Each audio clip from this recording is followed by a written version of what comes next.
తాకట్లో ఉన్న మీ బంగారాన్ని విడిపించి ఆ రోజు ఆన్లైన్ రేటుకి కొంటాం. Sharma gold company. నమస్కారం గురుగారు. ఓం శ్రీ మహాగణాధిపతయే నమః. మాఘమాసం సప్తమి చాలా విశేషమైన రోజు. రథ సప్తమి అని తెలుసు గురుగారు. అవునమ్మా, ఆ రోజు ఇంకా ప్రత్యేకమైన పూజలు చేయొచ్చు అని విన్నాను. అవును. మరి మీ మాటల్లో తెలియచేయండి. తప్పకుండా అమ్మా. హరాం హ్రీం హ్రూం హ్రైం హ్రౌం హ్రః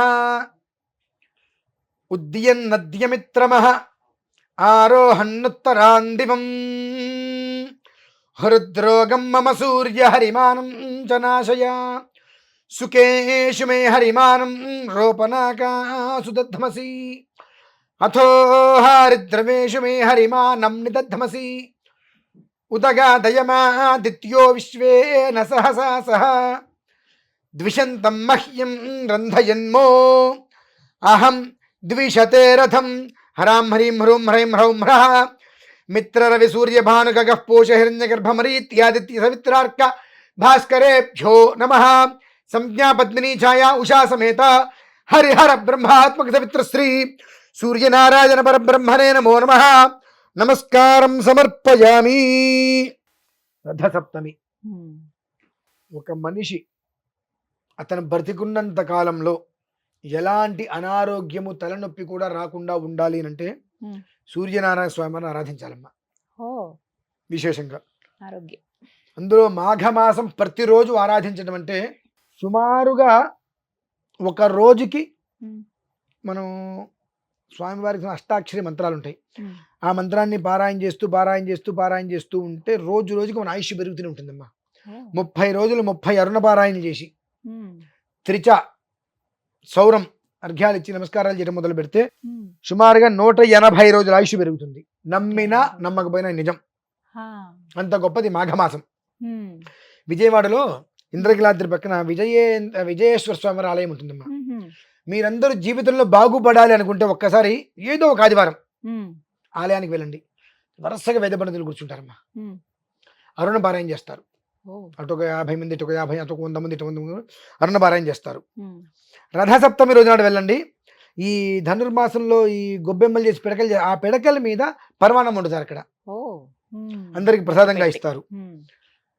మీరు గమనించండి, అందరు కలిసి ఓం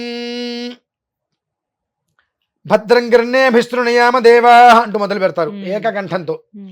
సగం వరకు రాగానేమ్మా ఒక క్షణం, ఒక 45 సెకండ్లు, 50 లేదా 1-1.5 నిమిషం అందరూ మౌనంగా ఉంటారు. చెప్పుకొని ఎవరితో ఒకరు ఇట్లా ఉండదు. ఆ మంత్రం వెళ్తూ అక్కడ రాగానే ఠక్ అని మానేస్తారు. అందరూ సైలెంట్గా అయిపోతారు.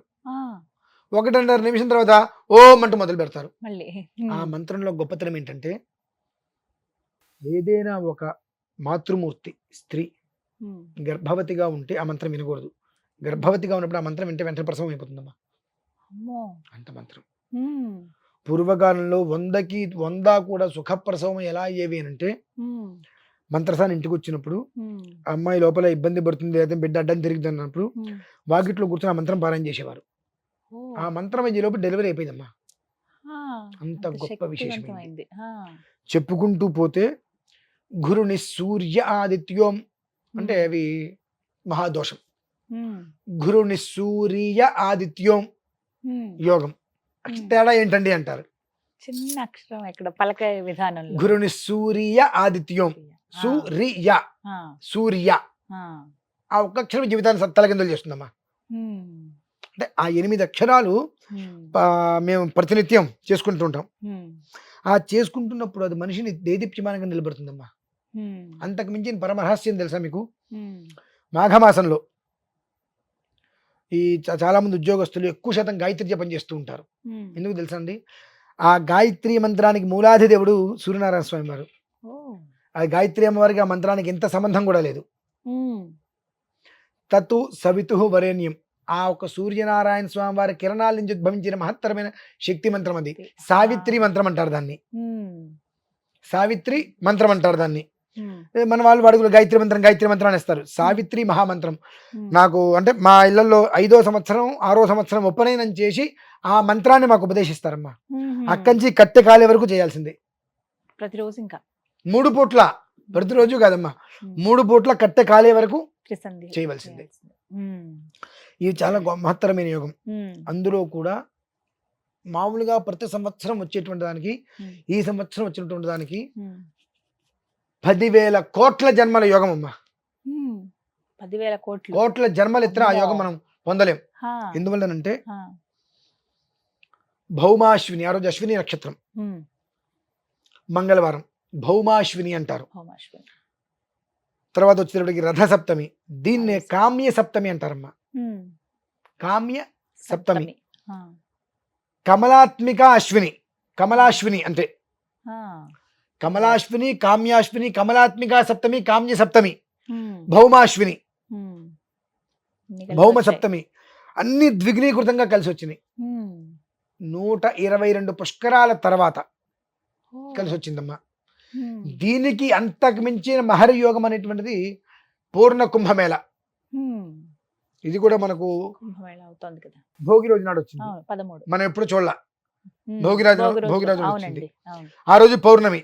ఉమ్, అన్ని సంవత్సరాల తర్వాత అది ఉద్భవించింది. ఉమ్, ఆ రోజు నుంచి మొదలుకొని 22వ రోజు 4వ తారీఖు అమ్మా. ఉహుం.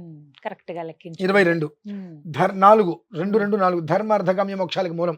ఉమ్, సప్తమి అనేటువంటిది జీవితానికి వృద్ధి. ఉమ్, అశ్విని అనేటువంటిది అశ్విన్యాది దేవతలు.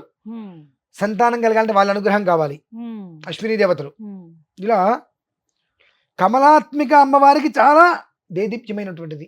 ఉమ్, కమల బ్రహ్మ శుభయోగంతో కూడి వచ్చిందమ్మా. ఉమ్. చాలా శుభము అని అంటే విశేషవంతమైన మనం రోజు. చేసే ప్రతి పని ఎందు మనకు శుభం కావాలి.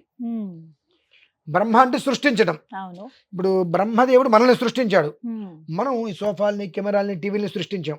ఉమ్, సృష్టించేటువంటి ప్రతిదీ కూడా శుభకరంగా ముందుకెళ్ళాలి. ఉమ్, అది కమలము అంటే విస్తరించడం. ఉమ్.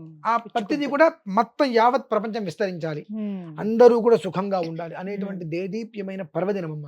ఉమ్. రథ ఈ సప్తమి. రోజు నాడు ఉమ్, అరుణపారాయణ చేసుకొని ఉమ్, మరకత శివలింగం, ఉమ్, శివలింగాల్లో మొత్తం 11 రకాలు ఉంటాయమ్మా ఉమ్. సాధారణంగా. 11 రకాలు. ఉమ్, మరకత శివలింగము, ఉమ్, స్ఫటిక శివలింగము, ఉమ్, రత్న శివలింగము, రత్నం అంటే మనకు పగడం లాగా వస్తుంది, మ్మ్. శివలింగము, ఉమ్. రసలింగం పాదరసంతో చేసేటువంటి, Accurate. మృణ్మయం మట్టి, ఉమ్, లోహపు శివలింగం, సైకత శివలింగం, ఉమ్, నర్మదా బాణలింగం, ఉమ్, కృష్ణ శిల వాటితోటి ఉమ్. భస్మంతో చేస్తారు. చేసినటువంటి. తర్వాత రజిత శివలింగం, సువర్ణ శివలింగం, ఇలా ఉమ్. 11 రకాల 11. శివలింగాలలో మోక్షదాయకమైనవి 4. ఆహా, అందులో మళ్ళీ. మొదటిది మరకతం, ఉమ్, రెండోది స్ఫటికం, ఉమ్, మూడోది రజితం, నాలుగోది ఉమ్. సైకతం, ఇసుకతో చేసిన. ఇసకతం. ఆ, ఇటువంటి. ఆ. ఇది మనిషి జీవితాన్ని ఎప్పుడూ కూడా ముందుకు నడిపిస్తూ ఉంటాయి. ఉమ్, అందులో ఆ మరకత శివలింగానికి ఆ సప్తమి రోజు నాడు అంటే 4వ తారీఖు ఉమ్. అభిషేకం కనుక చేసుకోగలిగితే 7 జన్మ కృతం పాపం, 7 జన్మాలుగా మనకు అనుభవించేటువంటి ఉత్కృష్టమైన దోషాలు కానీ పాపాలు ఏంటంటే ఆ ఈశ్వరుని అభిషేకం చేస్తుంటే ఆ నీళ్లు శివలింగం మీదుగా కిందకి ఎలా ధార వెళ్ళిపోతాయో ఆ రకంగా మన పాపాలు పోతాయమ్మా. బా. అంత ఉమ్. యోగవంతమైన రోజు. ఉమ్, అది కూడా ఎక్కడ చేయమనుంది విశేషంగా? ఉమ్. వారణాసి. కాశీలో అండి. ఉమ్, ఎందువల్లనంటే అమ్మా మనది ఉమ్. కర్మభూమి, అవును. అది పుణ్యభూమి.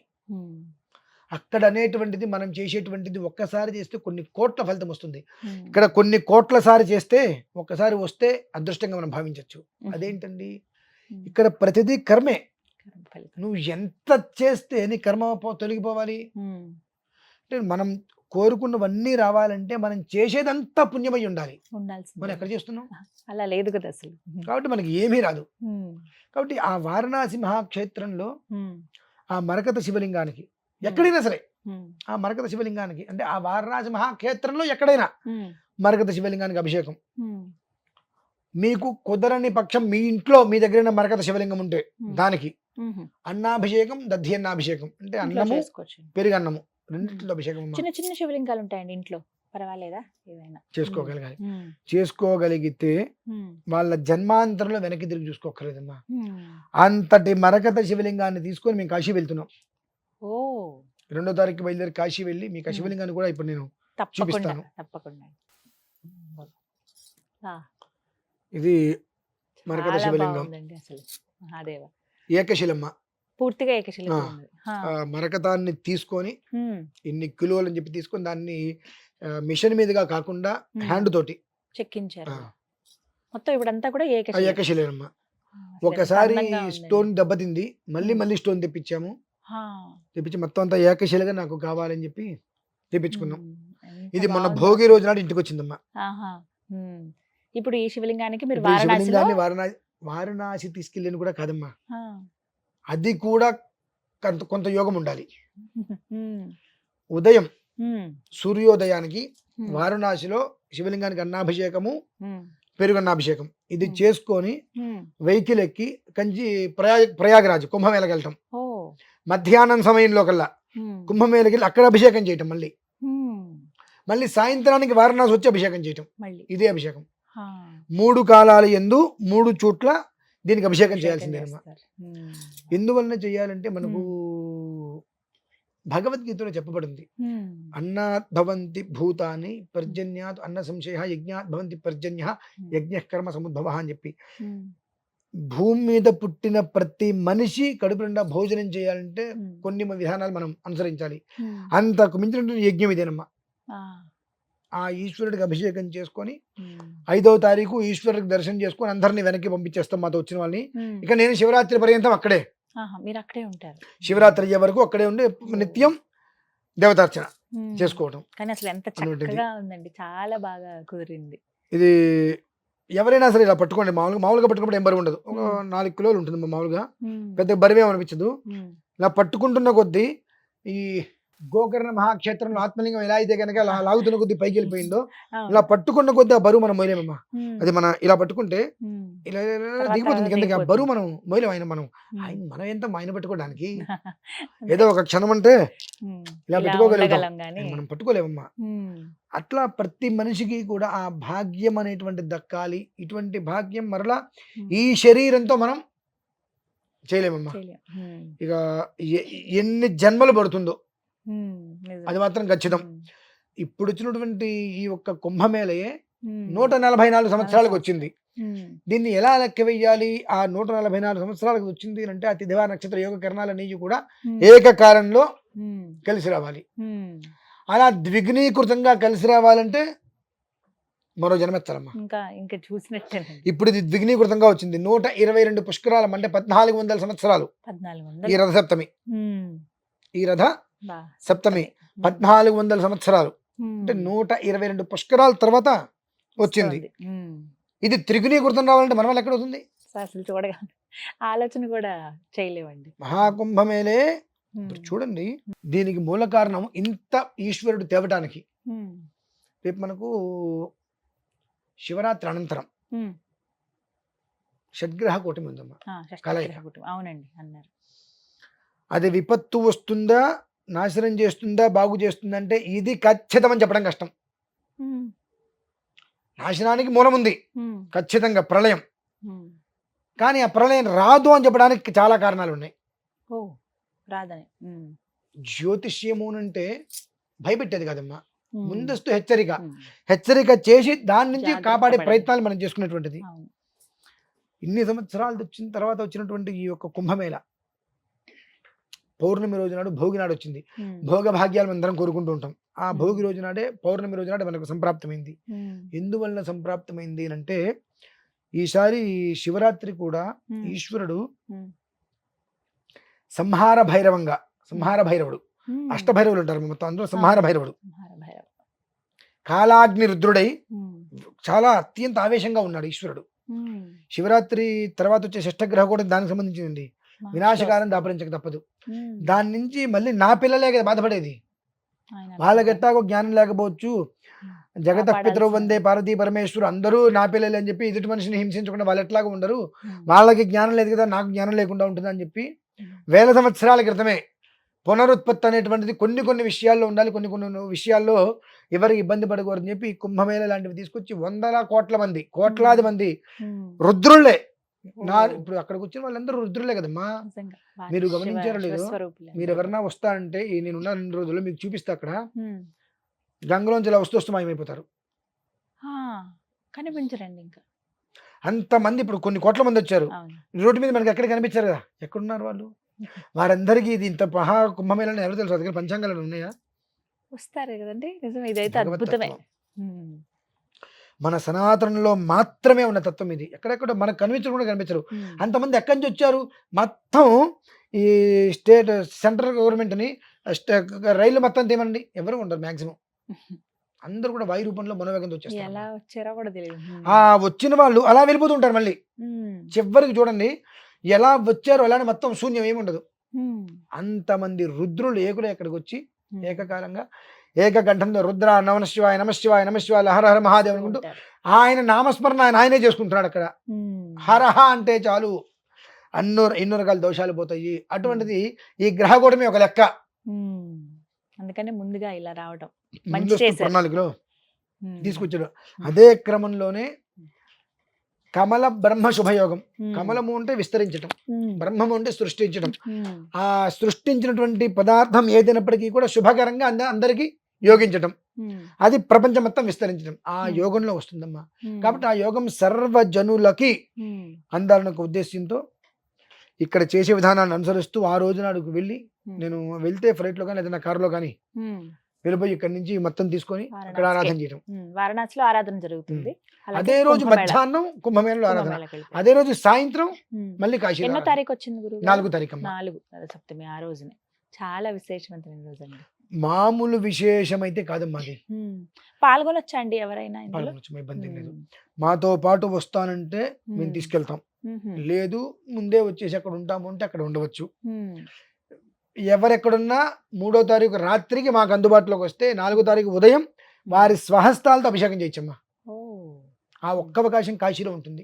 మరలా ఇక్కడికి వచ్చిందే ఆ భాగ్యం ఉండదు. అప్పుడు మళ్ళీ చేసుకోవచ్చు, ఇక్కడ చేసుకోవచ్చు, మరలా మాతో పాటు అక్కడికి వచ్చి కుంభమేళాలో కూడా చేసుకోవచ్చు, మరలా మళ్ళీ కాశీ వచ్చి చేసుకోవచ్చు. వచ్చేటువంటి వాళ్ళకి 5వ తారీఖు స్వామివారి యొక్క దర్శనాన్ని దగ్గరుండి ఇప్పించి, ఎవరిని విశ్వేశ్వర స్వామి వారి దర్శనం దగ్గరుండి ఇప్పించి, అన్నపూర్ణ అమ్మవారి దర్శనాన్ని ఇప్పించి మళ్ళీ తీసుకురావడం జరుగుతుందమ్మా. అంటే తీసుకురావడం వాళ్ళందరూ మళ్ళీ పంపించడం జరుగుతుంది. నేను శివరాత్రి అయ్యే వరకు అక్కడే స్థిరంగా ఉండి శివరాత్రికి రుద్రయాగాన్ని పూర్తి చేసుకొని నేను రావడం జరుగుతుందమ్మా. రథసప్తమి రోజు అయితే ఇది విశేషం, చాలా అద్భుతమైన విశేషం.